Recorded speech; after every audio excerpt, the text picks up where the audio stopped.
Hello, जय श्री कृष्णा, राधे राधे। आप सभी को मकर संक्रांति की ढेर सारी शुभकामनाएं। आज आपके लिए मकर संक्रांति की कहानी लेकर आए हैं। पसंद आए तो लाइक शेयर कमेंट करना और सब्सक्राइब भी कर देना।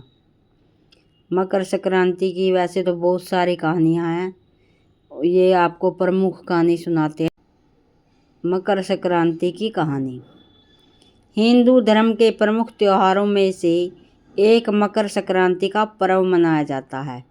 यह पर्व देश भर में ही बहुत ही धूमधाम के साथ मनाया जाता है। जब पौष मास में सूर्य मकर राशि में प्रवेश करते हैं तो मकर संक्रांति होती है। आमतौर पर ये पर्व हर साल 14 जनवरी को मनाया जाता है, लेकिन कई बार सूर्य के मकर राशि में प्रवेश करने की तिथि थोड़ी ऊपर नीचे हो जाती है, जिसके कारण यह पर्व 13 या फिर 14 जनवरी को भी या 15 जनवरी को भी मनाया जाता है। इसके साथ ही इस दिन से सूर्य का उत्तरायण शुरू हो जाता है। आज पूरे देश में धूमधाम से मकर संक्रांति का पर्व मनाया जा रहा है। इस खास मौके पर स्नान दान के साथ सूर्य देव की पूजा करना शुभ माना जाता है। इसके साथ ही मकर संक्रांति की इस कथा को जरूर पढ़ना और सुनना चाहिए। इससे सुख समृद्धि की प्राप्ति होती है। आइए जानते हैं मकर संक्रांति की व्रत कथा। मकर संक्रांति संबंधित पहली व्रत कथा भगवान शनि और सूर्य से संबंधित है। जब शनि देव का जन्म माता छाया से हुआ था तो वह बिल्कुल काले उत्पन्न हुए थे। तब भगवान सूर्य ने उन्हें देखकर कहा था कि वह मेरा पुत्र नहीं है, और उन्हें और माता छाया को अलग कर दिया था। वह जिस घर में रहते थे उनका नाम कुंभ था। जब छाया ने अपने पुत्र के बारे में ऐसे अपशब्द सुने तो उन्होंने सूर्यदेव के ऊपर अधिक क्रोध आया और उन्हें कुष्ठ रोग होने का श्राप दे दिया। उसके बाद सूर्यदेव ने भी शनिदेव को माता छाया के घर कुंभ को जला डाला।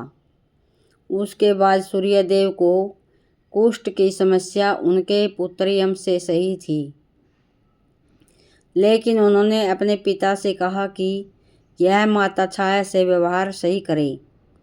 इस बात को सुनकर सूर्यदेव शनिदेव से मिलने उनके घर पहुँचे, लेकिन जैसे ही उनके घर पहुँचे तो उन्होंने राख का ढेर ही मिला। ऐसे में शनिदेव ने काले तिल से अपने पिता का स्वागत किया था। सूर्यदेव अपने पिता का स्वागत सत्कार देखकर अति प्रसन्न हुए और उन्हें मकर नाम का घर दिया। इसी के कारण शनिदेव को मकर और कुंभ का स्वामी कहा जाता है। इसके साथ ही सूर्य ने शनिदेव से कहा कि सूर्य जब मकर संक्रांति के दिन घर आएंगे तो वह धन धान्य से भर जाएगा। इसी के कारण इस दिन हर साल मकर संक्रांति मनाई जाती है। मकर संक्रांति की दूसरी कथा सुनो। मकर राशि की दूसरी कथा माँ गंगा और भागीरथी से संबंधित है। माना जाता है कि मकर संक्रांति के दिन ही माँ गंगा स्वर्ग से अवतरित होकर राजा भागीरथ के पीछे पीछे कपिल मुनि के आश्रम से होती हुई गंगा सागर तक पहुँची थी। धरती पर अवतरित होने के बाद राजा भागीरथ ने गंगा के पावन जल से अपने पूर्वजों का तर्पण किया था। राजा भागीरथ सूर्यवंशी थे, जिन्होंने भागीरथ तप साधना के परिणाम स्वरूप पापनाशिनी गंगा को पृथ्वी पर लाकर अपने पूर्वजों को मोक्ष प्रदान करवाया था। राजा भागीरथ ने अपने पूर्वजों को का गंगाजल अक्षत तिल से श्राद्ध तर्पण किया था। तब से माघ मकर संक्रांति स्नान और मकर संक्रांति श्राद्ध तर्पण की प्रथा आज तक प्रचलित है। कपिल मुनि के आश्रम पर जिस दिन मातु गंगे का पदार्पण हुआ था वह मकर संक्रांति का दिन था। पावन गंगा जल के स्पर्श मात्र से राजा भागीरथ के पूर्वजों को स्वर्ग की प्राप्ति हुई थी। कपिल मुनि ने वरदान देते हुए कहा था, मातु गंगे त्रिकाल तक जन जन का पाप हरण करेंगी और भक्त जनों की 7 पीढ़ियों को मुक्ति व मोक्ष प्रदान करेंगी। गंगा जल का स्पर्श, दान, स्नान और दर्शन सभी पुण्यदायक फल प्रदान करेगा। महाभारत में पितामह भीष्म ने सूर्य के उत्तरायण होने पर ही स्वेच्छा से शरीर का परित्याग किया था। उनका श्राद्ध संस्कार भी सूर्य की उत्तरायण गति में हुआ था। फलतः आज तक पितरों की प्रसन्नता के लिए तिल, अर्घ्य एवं जल तर्पण की प्रथा मकर संक्रांति के अवसर पर प्रचलित है। सूर्य की 7वीं किरण भारतवर्ष में आध्यात्मिक उन्नति की प्रेरणा देने वाली है।